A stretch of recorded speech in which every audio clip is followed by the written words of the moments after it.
Gosport Ferry Limited has operated the crossing between Gosport and Portsmouth since 1883 and has gone through many changes in that time. More recently, both Portsmouth and Gosport have also enjoyed major refurbishments to their harbour waterfronts. On the Gosport side, the Falklands Gardens area, dedicated to the service personnel who lost their lives during the Falklands conflict of 1982, forms a centrepiece which gives visitors an unrivaled view over the harbour. The Millennium Walkway now provides access along a huge waterfront path, stretching from the Explosion Museum at Hardway, which houses one of the most comprehensive armaments displays in England, through to Hasler Lake, which features the remains of the ramparts which originally enclosed the town. Gosport now hosts fashionable marinas at Camper and Nicholson and Hasler. A solar clock by Trinity Green gives a unique insight into how time was measured before watches existed. Gosport has a thriving market, which takes over the whole of the town centre on Tuesdays and Saturdays, combining occasionally with a visiting French market.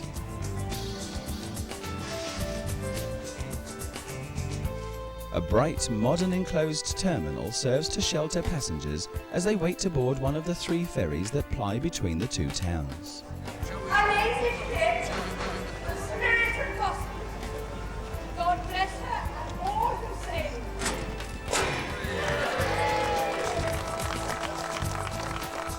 For years there were only 2 ferries serving the community, but in 2001 a new vessel was commissioned and named the Spirit of Gosport. She now serves as both a ferry during busy periods and a companion to the Solent Enterprise, taking passengers on trips around the Solent. The harbour opens up to 1/3 of a mile between the ferry terminals and saves over 28 miles of return car travel.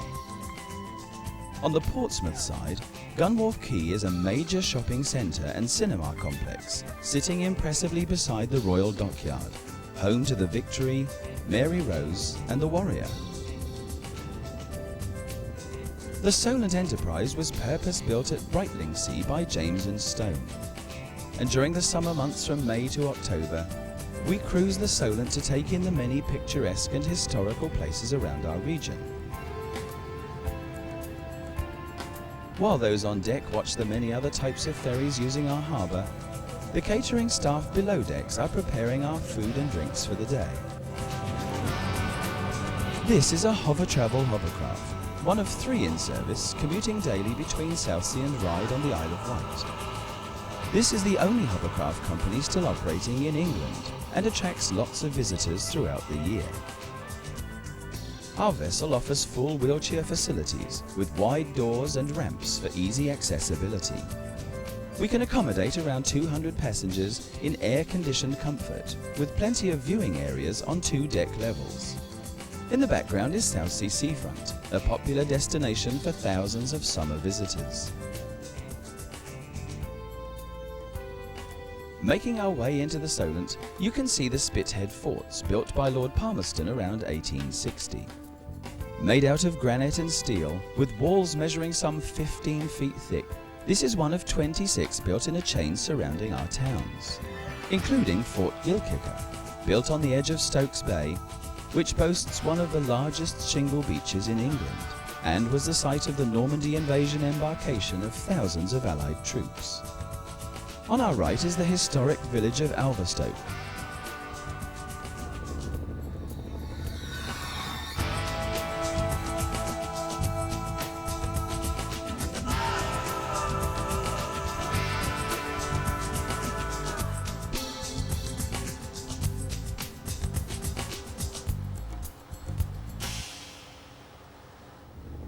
The Solent is a magnet for pleasure crafts of all types, and as we make our way towards Southampton, you will find many to interest you. Whether on official business or just posing, the fun is the same.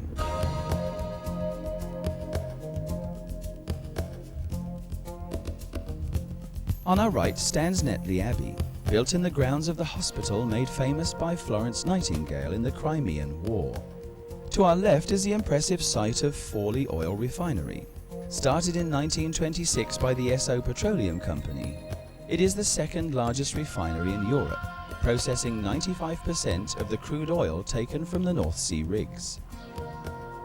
Down below, more tea is brewing, but on deck we are approaching the port of Southampton and Ocean Village, a vast development of the old Docklands area.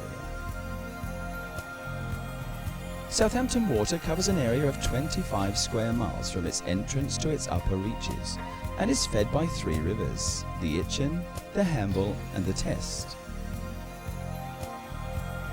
The docks were originally built by the Romans in the 4th century when they fortified the town. Although merchant shipping has declined, the commercial container ships keep the docks busy, with cargoes from around the world. Southampton is also used as a base for the cruise liner industry, such as Cunard and P&O, and it is a QE2 that we are now looking at. Built in John Brown's shipyard on the Clyde, she was launched in 1967 and underwent a major refit in 1986. The Solent Enterprise has full cooking facilities and a wide range of meals are on offer. Our passengers can enjoy eating in the main restaurant or al fresco on the upper deck.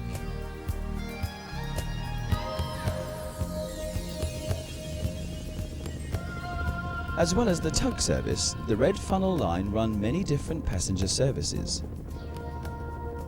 This is one of their express services between Southampton and the Isle of Wight. We make a short detour from the Solent to enter the Itchen River.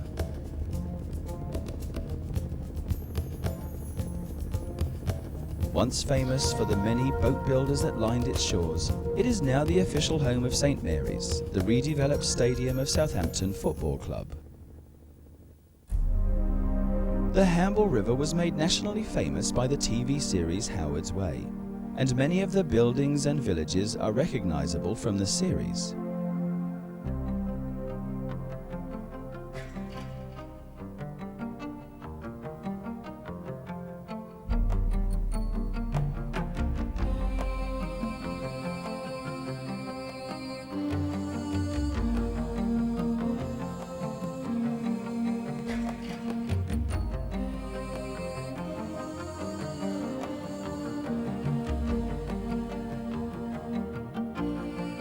The river is looked after and maintained by Hampshire County Council. It also has its own harbour master, who controls the movement of vessels that enter and leave the river daily. This stretch of water may well have more expensive boats and houses than any other in the country.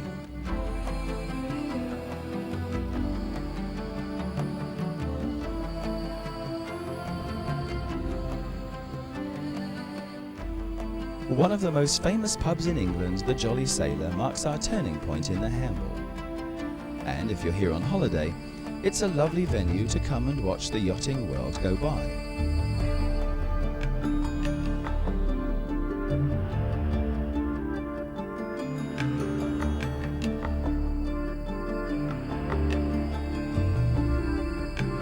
As we make our turn, we pass Moody's Boatyard and Marina, as we make our passage back out to the Solent on our way to our next destination, the Beaulieu River.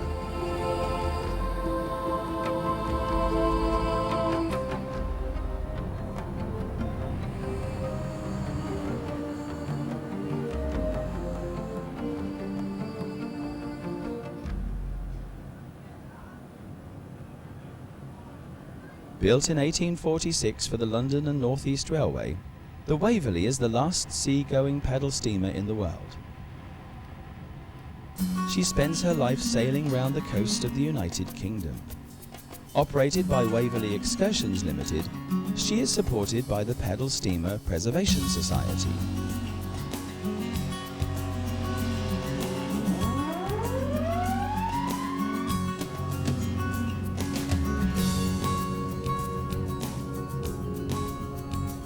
The name of Beaulieu, though a beautiful village in idyllic surroundings, has become synonymous with the National Motor Museum of Lord Montagu, housing one of the largest collections of vehicles in the world.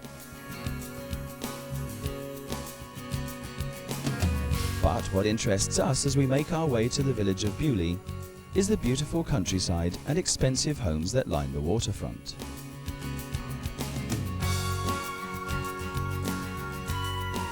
Making our way towards the mouth of the Beaulieu River, low tide has exposed some of the many sandbanks around the Solent, and a diverse collection of gulls and wading birds are feeding on the fertile waters.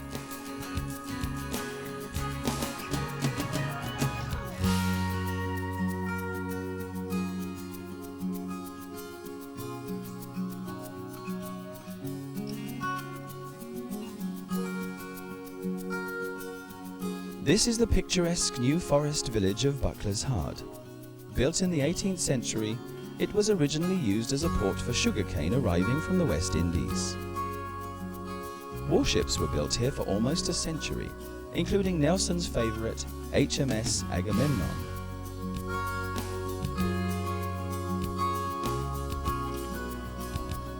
A local ferry takes passengers further down the river to the North Solent Nature Reserve past Exbury Gardens, but we turn around and head back out to the Solent, where we are about to visit the dinosaur capital of England, the Isle of Wight, and in particular, the River Medina.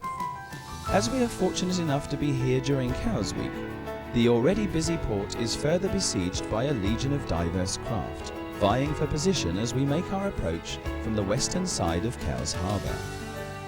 This array of fabulous waterfront properties is known as Millionaires Row. Making our approach to Red Funnel's West Cowes terminal, we pass the home of the Royal Yacht Squadron, reputedly the most exclusive nautical club in existence.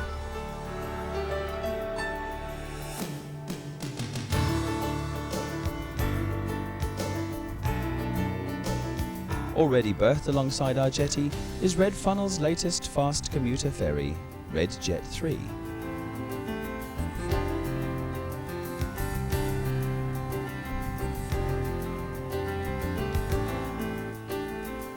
We stop just long enough to disembark our passengers who are going to spend the morning at Cowes and return to Gosport. At one time, Haslar Hospital was the largest red brick building in Europe. At its mouth, the harbour is only 500 feet wide and once would allow a chain link boom to be stretched across to prevent enemy ships entering. Dominating the seafront at Southsea is the Naval War Memorial, commemorating the personnel who perished in both World Wars. Garrison Church was built in 1212 as a hospital and was also known as St. Nicholas after the patron saint of sailors. The church roof was destroyed by enemy fire during an air raid in 1941 and never rebuilt. The Round Tower was built by Henry V in 1417, one of two originally commissioned to protect the harbour entrance. The Stillen West is on Spice Island, given its name because the first spices to land in England arrived here. Haslar Marina is the latest development to take advantage of Gosport's unique waterfront areas. All submariners know Gosport, as it was at HMS Dolphin that all new recruits received their training. So it is only natural that the Royal Naval Submarine Museum should be housed here. Home to Holland 1, the mother of all modern submarines, the museum also has HMS Alliance on permanent display, and there are frequent guided tours. HMS Victory was Nelson's flagship at the Battle of Trafalgar, launched at Chatham on May 7, 1764, being a first-rate, three-decked ship of the line.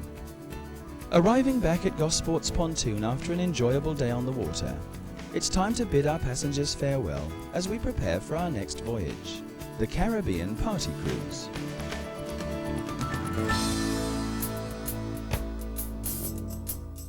This is one of many themed evening parties operated throughout the summer months.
As our Caribbean night coincided with the climax to the Cowes Week Regatta, we were able to take advantage of the spectacular fireworks display.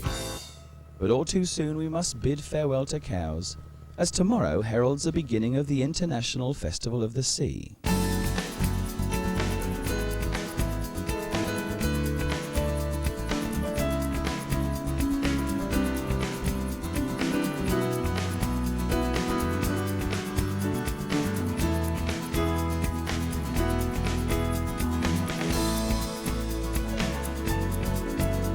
Gosport Ferry has for over 100 years been carrying passengers across the harbour, and almost 3.5 million people annually make the crossing. At the entrance to the naval base, the crowds are queuing to buy their tickets to tour around the dockyard. But we will have none of that bother, as for a fraction of the cost, we will be seeing everything from the comfort of our seats. Our cruise today is the Round Harbour trip.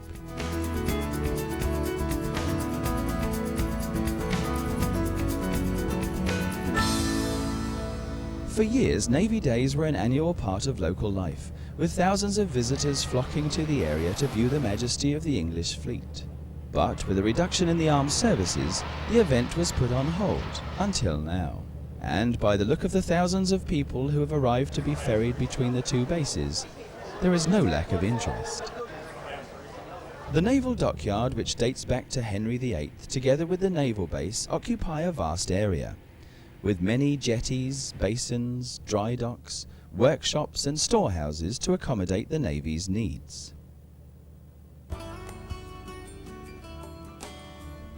The first of the ships in port is the Libertad.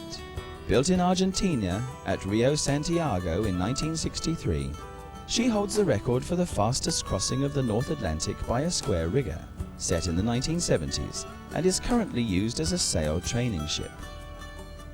This is a 3-masted barkentine Iskra, built in 1962, belonging to the Polish Navy. Astern of her is the Malcolm Miller, one of our own sail training ships.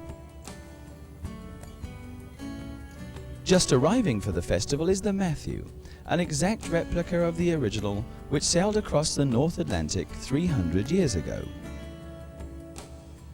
We are now passing the King's Stairs jetty. The steps would have been used by Nelson and his officers on the way to the Battle of Trafalgar, and you can see the officers' sleeping quarters as we pass by the rear of HMS Victory.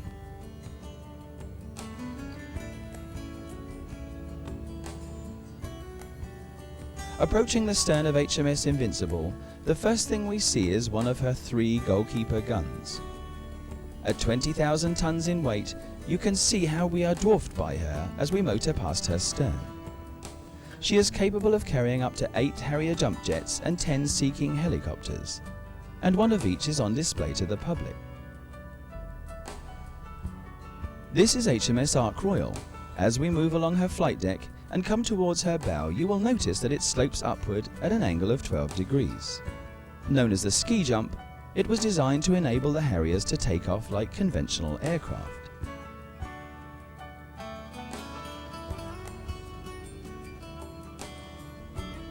An unusual visitor to Portsmouth is the guided missile frigate HMS London. Armed with Exocet and Seawolf systems, she carries a crew of 250 and a Lynx helicopter. In the distance we can see the walls of Porchester Castle. Built by the Romans in the 4th century, it was originally called Portus Magnus. Later added to by the Anglo-Saxons, you can see a fine example of their work in St. Mary's Church within the walls. This is HMS Bristol, the only one of her class ever built, now permanently used for training, although she saw action in the Falklands.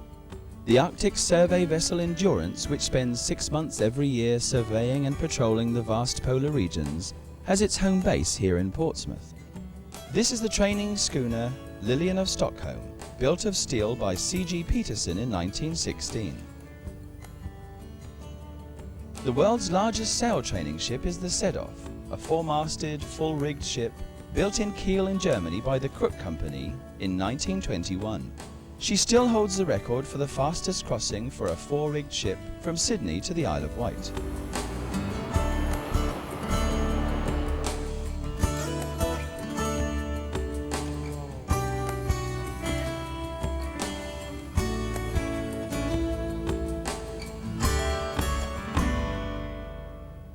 Semaphore Tower houses the main offices of the Queen's Harbour Master. Rebuilt in 1933 after the original wooded tower was destroyed by fire.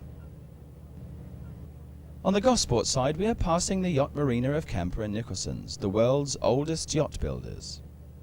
Responsible for the famous J-class yachts that competed for the America's Cup in the 20s, 30s and 40s, they also built Gypsy Moth 4, in which Sir Francis Chichester sailed solo round the world.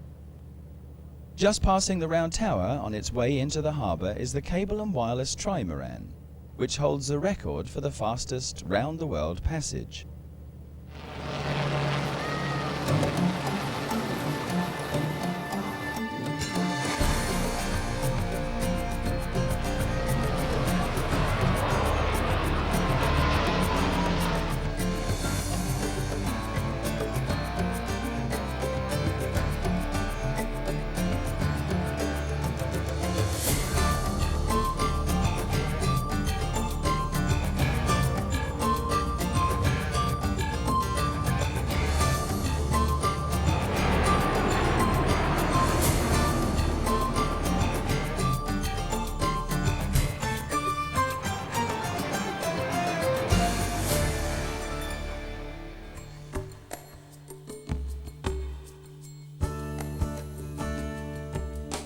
The warm summer evening heralds the start of our night cruise around the harbour.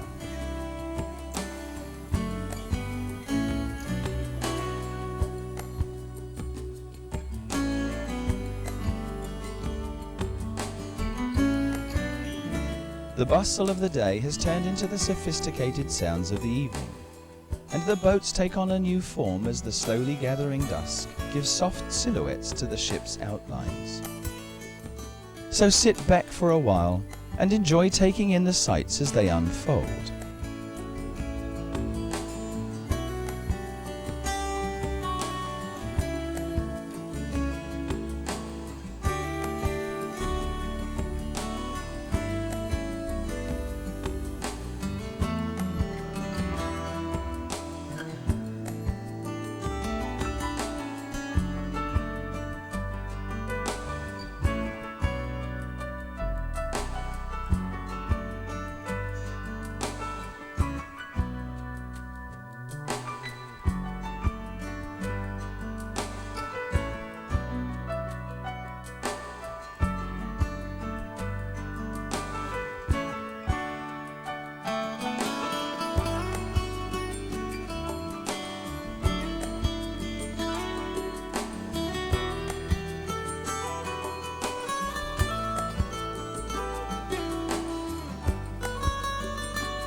As we start to make our turn here, next on the right-hand side of the vessel, you will see the commercial side of Portsmouth at the Albert Johnson and Flathouse Quays, and also the Continental Ferry Port.